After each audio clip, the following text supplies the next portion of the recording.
Hey guys, it's Josie, and I'm about to meet Michelle Obama. Like, can you believe it? Maybe 2-3 years it might take, but I'm getting invited to an Obama something. Like, I'm about to be in her presence. I'm about to smell her. I'm sure it's gonna be otherworldly. I just can't.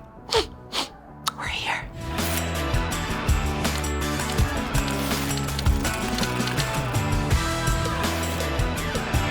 I actually discuss a lot with my audience about how when we prioritize intimate partnerships, really do a disservice to how bountiful other relationships in our life can be. So what I appreciate, particularly in the first half of Becoming, is how you do acknowledge the diverse range of relationships. I would love for you to expand on that more and also talk about how you've imparted that onto your daughters. I was always the kid who loved a posse.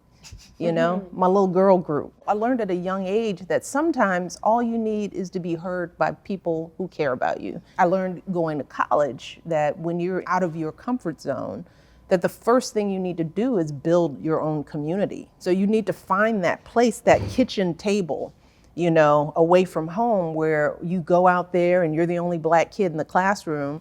You do need to come back to somebody who's not asking you about your hair and it's not questioning you. You just need that place of just, God, do you know what just happened to me? Do you know what they just said? And then you get refreshed and you get back out there. We're humans in that way. We're social. We need each other. We're not meant to do this stuff alone. At least I know I'm not. And I hope in this day and age where we spend so much time on the phone that we understand nothing replaces the human connection that we get from our friendships, aside from our partners. And I love my husband, but there are times I need to go to my friends to talk about my husband. Right. Very important. And then I went home and I was like, oh, you're not so bad. You're kind of cute. So my friendships saved our marriage. Coming from a working class family, a lot of Black women who come from economically disadvantaged families tend to think that their families can't do anything for them, that we're kind of ashamed of coming from where we come from. And so you might have had a bit of a tenacious relationship with Robbie, but she was a very big influence in your life. And the piano recital and how everything was so perfect. She just kind of like with grace just got up and, you know. It's like this little know-it-all kid.